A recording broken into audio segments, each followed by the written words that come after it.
In this video, I'm going to take a little bit of a different format to the others in this series, as I want to try and inject some real life context into the subject and give you some pointers that I think are important.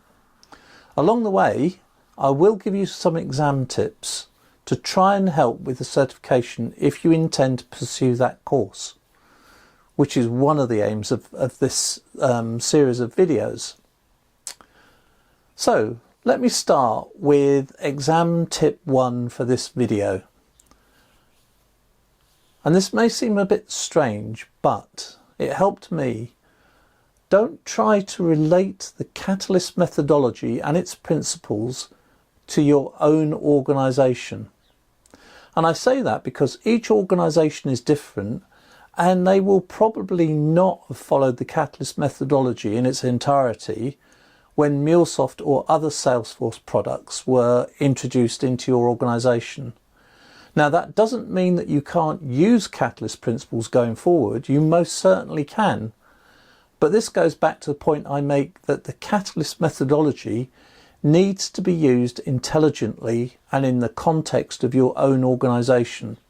So don't try and put the course fully in the context of your own organisation is the exam tip. Now, let's look at outcome-based.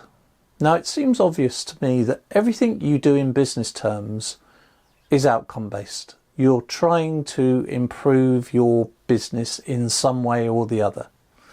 And the main point here is to ensure that the outcomes are identified at the start of the engagement, and very importantly, that they are measurable. That's very important. Now, this is especially true for consultants working on a customer site where outcomes have to be measured and related to a cost. If you're going into an organisation and engaging with them, they will want to see return on the investment they are making in you. Okay, so let's move on to balanced short and long-term view and exam tip 2. It is almost certain that you'll get a question on this subject because it will relate to a situation that you are most likely to come across in any engagement at some point, and one that you will need your consultancy and people skills to manage. The scenario is likely to be something like, in an organisation, customer A wants to deliver capability X and sees that it's more important than the longer term objective for any reasons, from short-term gains, personal preference, whatever it may be. If customer A has influence and budget, but customer B sees the longer term picture and wants to keep to that, how do you deal with this? Well, you will need to look for the answer. Remember, the exam is multiple choice. That is nearest to achieving both outcomes. Be careful and read the question carefully, as some answers will have nuances that may drive you to an incorrect answer. It's all about using those consultancy skills, satisfying short term, but going in the direction of the long term. Now, platform as a basis for solutions. The important element here is to remember that the decentralization of the integration capabilities. You're looking to provide a platform that other development teams can use to accelerate their deliveries using standardized, you remember the Lego principle, components. Each element which is added to the platform should contribute to the platform being in a better place to be in terms of reusable components. Like I say, get that idea in your head about Lego bricks that I've talked about in other videos.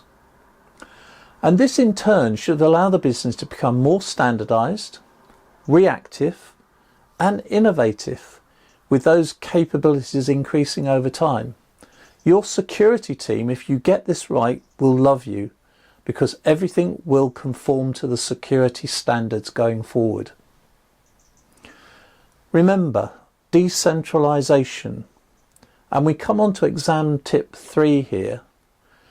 Remember the difference between a centre of excellence and a centre for enablement. There will probably be a question relating to this in terms of, does the centre for enablement take over from the centre of excellence?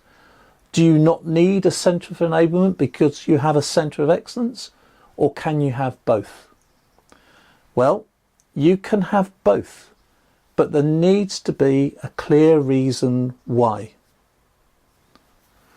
Decentralisation also addresses the fact that the development of integrations can come from many teams across the organisation, which nicely ties into the next principle of product thinking as opposed to projects. Now remember, I did say think of products rather than projects, and projects deliver products.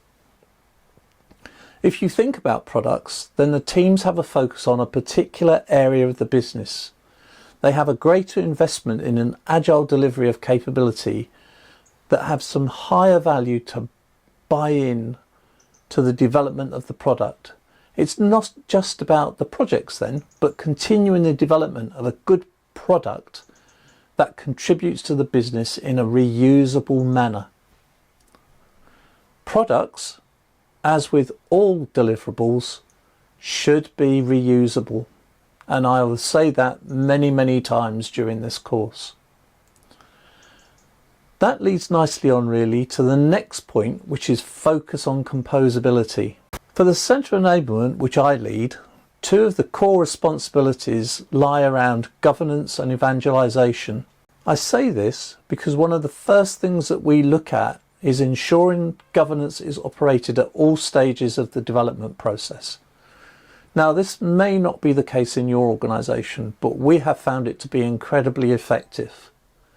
And now we operate with this Centre for Enablement that implements governance for all central platform development. Remember, we're separating central platform from delivery teams, but also for all of our customer-driven development, where we can operate governance to ensure standards. It may be that in your organisation, governance could be operated at a product or development team level. And remember that the principle states that organisational enablement needs to support business outcomes. You can see that things are starting to tie all together again. But getting back to composability and governance in my C3, we ensure that requirements captured meet the needs of the organisation, the needs of the customer, making the demand for the development of the API, and the ability to reuse or potentially reuse in the future the product that will result from the requirement. That's that short-term and long-term view again. This will follow through to design governance, which will ensure the design is for a product that can be reused and uses, wherever possible, existing fragments and common design elements to reduce new coding and ensure standardization of designs. As a last note, we also perform code governance, but this is more to ensure reuse of standard code fragments where possible and the reliability of delivered product. We do not reinvent the wheel.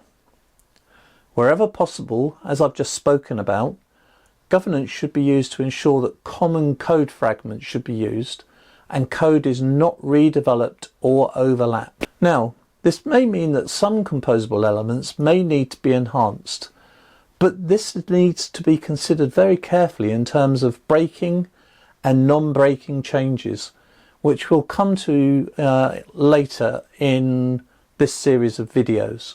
Not in this video though. For this reason, good functional cohesion and logical separation is an important factor. Remember, I've brought that term into play very recently in the recent videos, and it's a good one to keep in mind. Functional cohesion, logical separation.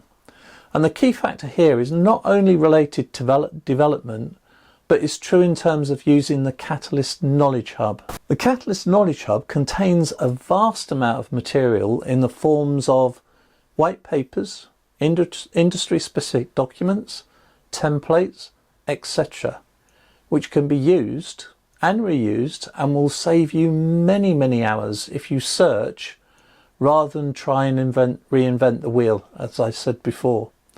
So we move on to exam tip 4 in this video. You're getting a good bunch of exam tips in this video. Make yourself familiar with the Catalyst Knowledge Hub, at least in terms of the types of material that can be found. There is bound to be a question on the types of material that you can get from the Catalyst Knowledge Hub. And finally, and a subject we will return to again, evangelization. Find a way to make available all of the material that is available for reuse across the organisation. One of the things that we do in my organisation, where consultants come and go over a period of time, is to ensure that anyone and everyone involved in API development is given an onboarding session. It doesn't have to be long, but the onboarding session covers all of the knowledge required to access our development platform, where all of the standards can be found, where code fragments and standard composable elements can be found, and how they could be and should be used. So that is technical documentation, anything that people will actually need to use will be covered in that onboarding session.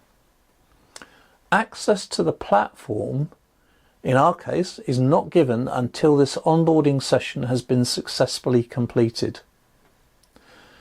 So that brings an end to this video and actually to this section of the course, where we've covered now the 3 pillars of the Catalyst and the 7 principles of the Catalyst. And then the next video I will start looking at identifying the components of the Catalyst, and the first video in this section will be looking at the Catalyst phases. Again, very important. So I hope you learnt from this video. Actually, I hope you enjoy the video as well and you've benefited. As I say, if you have any questions or comments, please leave them below and I'll try and get around to them as soon as I can. If you have found it useful, please consider giving it a like, and please consider subscribing to the channel as well, because a large percentage of the people that are watching the video are actually not subscribed. So it would be of benefit to me that you subscribe to the channel, because then you will be notified when the next video is released. And I'm trying to do them weekly, just so you know. So hope to see you in the next one.